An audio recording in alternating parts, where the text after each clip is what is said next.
Entre le premier coup de pelle et ce verre que je remplis et que je bois, il s'est écoulé presque 2 ans. Alors est-ce que j'aurais pu aller plus vite? Oui, sans aucun doute. Pourquoi j'ai pas été plus vite? Parce que l'eau coule à mon robinet sans que j'ai à m'en soucier. On est raccordé au réseau. On est dans un pays avec des infrastructures solides et il serait bête de ne pas les utiliser. Enfin, je pense. Est-ce que ça a du sens de vouloir être autonome en eau? Alors j'ai pas la réponse à cette question, et le mot autonome finit par me casser les oreilles. Pour ceux qui me découvrent, je ne suis pas autonome. Je cherche juste à l'être un peu plus. Je peux aussi vous dire que ça n'est pas rentable financièrement parlant, en tout cas dans notre cas. Au vu du prix de l'eau aujourd'hui, l'amortissement de notre installation n'est pas pour demain. Mais au-delà de l'aspect financier, notre résilience en eau apporte un sentiment de sécurité. Même quand la réserve est vide, ce sentiment persiste. C'est peut-être totalement illusoire, hein, mais j'aime ressentir ce sentiment. Alors si je devais le refaire, je le referais, mais avec une cuve bien plus grosse. Je vous ai déjà parlé de notre cuve béton de 30 000 litres. Vous trouverez la vidéo sans problème sur la chaîne. Dans cette vidéo, je voudrais vous parler plus particulièrement de la filtration. Pour que les choses soient claires, j'ai acheté tout le matériel chez Pompage 2O. Je n'ai aucun accord commercial avec eux. Je leur ai juste dit que je ferai une vidéo sur le sujet. Et comme le dirait le patron de H2O, ils m'ont fait un bon prix. Mais je ne saurais même pas vous dire quel niveau de remise j'ai eu. Tout ça pour vous dire que je n'ai pas d'intérêt particulier à vous recommander tel ou tel outil ou accessoire. J'ai tout commandé chez eux pour bénéficier de leur expérience et avoir une installation cohérente. Il y a sûrement des imperfections et des choses à réduire, et donc vos remarques sont les bienvenues dans les commentaires. Pour commencer, je vous propose d'entrer dans la cuve pour vous parler de la pompe. C'est une pompe immergée tout inox avec un débit de 350 m3/h et un moteur en triphasé. Alors non, je ne suis pas équipé en triphasé. C'est le boîtier de contrôle de la pompe qui transforme le monophasé en triphasé. Pourquoi? Il paraît que les moteurs en triphasé sont plus résistants et génèrent moins de pics de consommation. Alors là, je laisse la place aux pros de l'électricité. Moi, j'ai fait confiance à Pompage 2O. Cette pompe aspire l'eau par une crépine flottante équipée d'un clapet anti-retour. La crépine est maintenue en permanence légèrement en dessous de la surface de l'eau pour éviter d'aspirer les impuretés. Et elle ne peut pas descendre jusqu'au fond de la cuve car elle est maintenue et retenue par une chaîne.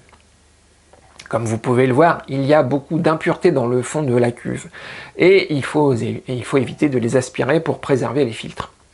On reviendra sur le sujet des impuretés plus tard. La pompe envoie l'eau dans un premier filtre avec une manchette filtrante de 50 microns. C'est le filtre pour dégrossir. L'eau est ensuite envoyée dans un réservoir à membrane de 60 litres. Ce réservoir est là pour soulager le travail de la pompe et éviter qu'elle ne se mette en route dès que l'on tire un verre d'eau. Alors 60 litres c'est bien, mais le double ça aurait été mieux à mon sens. L'eau partiellement filtrée peut repartir directement dans le réseau d'arrosage du terrain.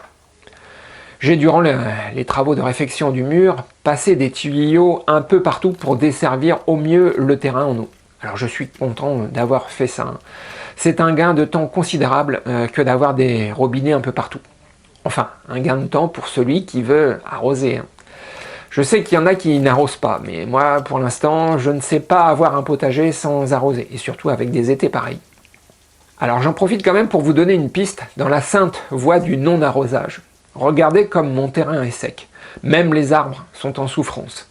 Les réserves d'eau dans le sol sont complètement vides. Pourtant, il reste des petites zones vertes, en particulier ma terrasse remplie avec des déchets de scierie. Il semblerait qu'un sol fait à partir de déchets de scierie soit assez résilient vis-à-vis de l'eau. Alors je ferme la parenthèse et on retourne dans le local technique pour regarder plus en détail la seconde partie de la filtration. L'eau passe dans 2 manchettes à 5 microns, puis dans 2 manchettes remplies de charbon actif, pour finalement alimenter la nourrice de la maison. Au moment où je tourne cette vidéo, je n'ai pas encore raccordé toute la maison sur la filtration.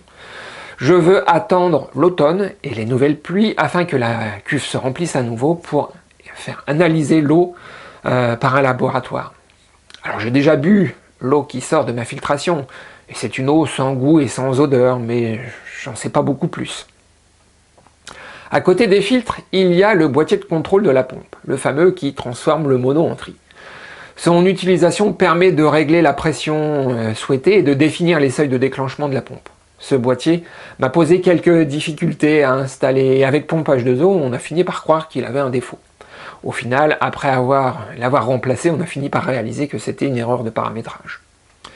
Ce boîtier permet une utilisation de la pompe plus optimum. Il permet un démarrage et un arrêt de la pompe en douceur et il évite les coups de bélier.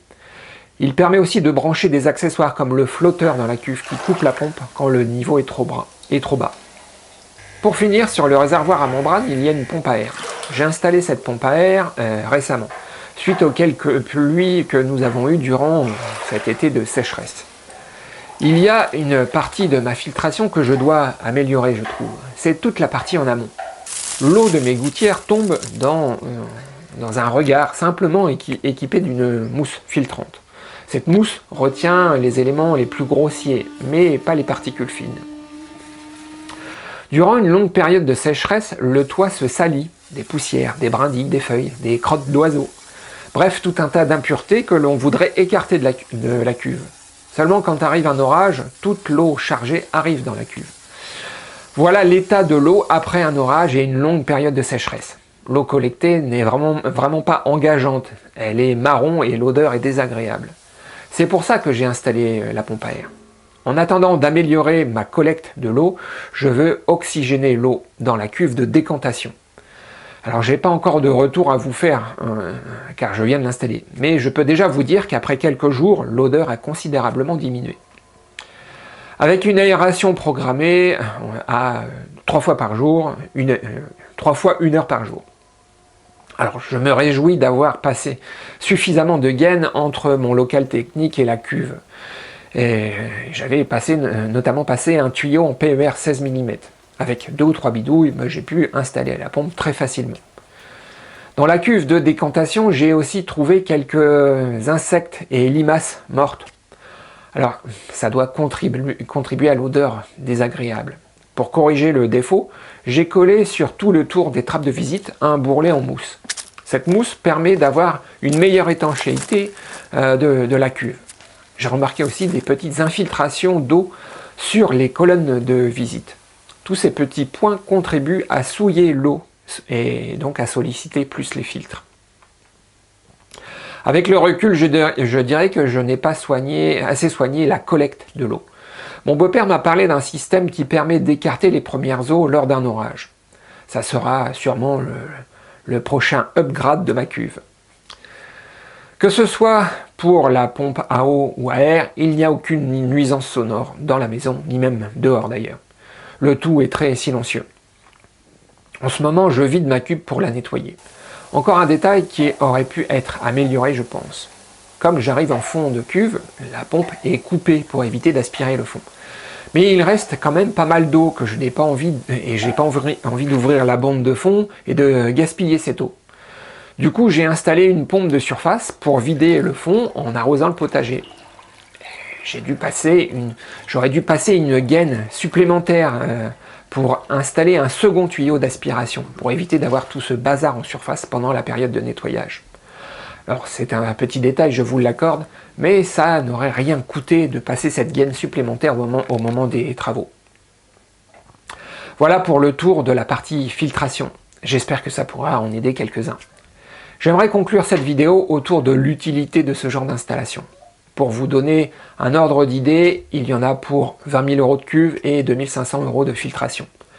La cuve nous a coûté très cher car notre contexte est difficile. Impossible de faire venir une cuve préfabriquée. Il a fallu la construire sur place. On est donc d'accord pour dire que cet investissement ne sera pas amorti de mon vivant.